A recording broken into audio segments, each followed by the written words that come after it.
उधर सरकार ने जयपुर ग्रेटर निगम में कार्यवाहक मेयर नियुक्त किया है। राज्य सरकार ने शील धबाई को कार्यवाहक महापौर बनाया है। डॉक्टर सौम्या गुर्जर के निलंबन के बाद शील धबाई को चार्ज दिया गया है। शील धबाई बीजेपी के पार्षद हैं और इससे पहले वो जयपुर की महापौर भी रह चुकी हैं। बताया जा रहा है कि सरकार ने 19 ओबीसी की महिला पार्षदों की सूची मंगवाई थी और उसमें से ये नाम फाइनल किया गया है। आज सुबह 9 बजे शील धबाई अपना पदभार संभालेंगे। तो नगर निगम ग्रेटर को नया महापौर यहां पर मिला है। कार्यवाहक मेयर बनाया गया है शील धबाई को। आज सुबह 9 बजे शील धबाई अपना पदभार संभालेगी। इसी खबर पर जानकारी के साथ सहयोगी दीपक जुड़ चुके हैं फोन लाइन पर। दीपक, खबर बताएं विस्तार से। देखिए, 7 महीने पहले यही शील धबाई की मुराद पूरी नहीं हुई थी, लेकिन देर आए दुरुस्त आए कह सकते हैं कि जो उन्होंने बीजेपी दफ्तर के अंदर उनको जो मलाल था मेयर नहीं बनने का, मेयर की कुर्सी नहीं मिलने का, और लेकिन वो अब पूरा हो गया है।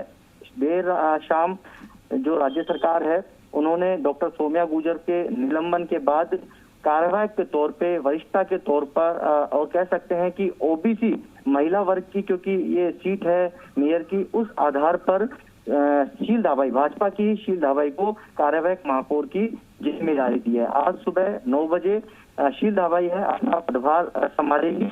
और देखिए किस तरीके से ये पूरा घटनाक्रम हुआ है, और ये भी बड़ी एक रोचक जानकारी है कि 2001 का इतिहास फिर से जयपुर नगर निगम में एक आज दोहराया जाएगा जैसे ही ये पदभार संभालेगी, क्योंकि 2001 में जब निर्मला वर्मा जयपुर की नगर निगम की महापौर हुआ करती थी, उनका निधन हुआ, तो इन्हीं शील धबाई को कार्यवाहक महापौर की जिम्मेदारी दी गई थी। उस समय भी अशोक गहलोत सरकार थी, कांग्रेस की सरकार थी, मुख्यमंत्री अशोक गहलोत थे, और कार्यवाहक महापौर के तौर पर शील धबाई ने कुर्सी संभाली थी।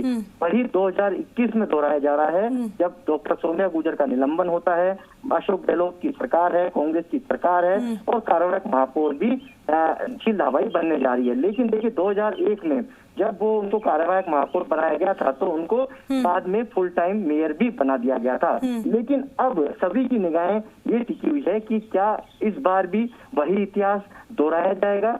देखिए शील धबाई वरिष्ठता के तौर पर देखा जाए, क्योंकि जब उन्होंने चुनाव लड़ा था इस नगर निगम में तो उनकी दिली इच्छा थी कि एक बार, क्योंकि पहले वो मेयर की कुर्सी शहर की मुखिया बन चुकी हैं, तो वो दूसरी बार भी, क्योंकि ओबीसी महिला वर्ग की सीट थी, वो ओबीसी महिला वर्ग से आती थी, तो उनको उम्मीद थी कि कहीं ना कहीं वो इस दौड़ के अंदर शामिल थी। लेकिन ऐन वक्त पर डॉक्टर सौम्या गुर्जर को मेयर पद का दावेदार घोषित कर दिया बीजेपी ने, और डॉक्टर सौम्या गुर्जर बोर्ड बना, बीजेपी का बोर्ड बना, और डॉक्टर सौम्या गुर्जर मेयर की कुर्सी पर काबिज हो गई। उसके बाद मेयर ने जैसे ही पदभार संभाला, लगातार वो सरकार पर आरोप लगातार जड़ती रही। उसके बाद जब यज्ञमित्र सिंह देव आए तो उनका टकराव शुरू से उनके ज्वाइन करने के साथ ही हो गया था, और 4 जून से ये विवाद की जो जड़ है वो बीबीजी कंपनी की, उसके भुगतान था।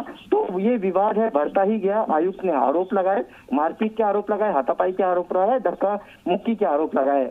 तो सरकार ने जांच कमेटी बनाई। सरकार ने जब जांच कमेटी बनाई तो उस आधार पे, हालांकि जनप्रतिनिधियों के उसमें बयान नहीं हुए, लेकिन अधिकारियों, सुरक्षा कर्मियों, कमिश्नर के स्टाफ, इसके अलावा जो एक्सीएन है उनके जो बयान हुए, उस आधार पर सरकार को जो जांच कमेटी है उसने अपनी रिपोर्ट दी।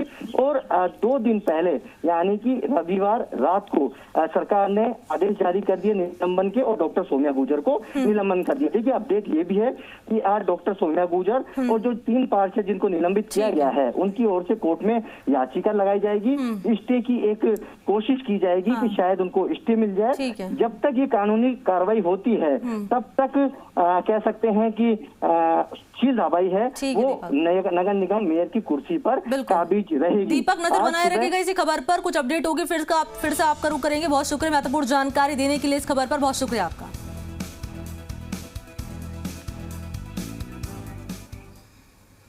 और चले बात कर लेते हैं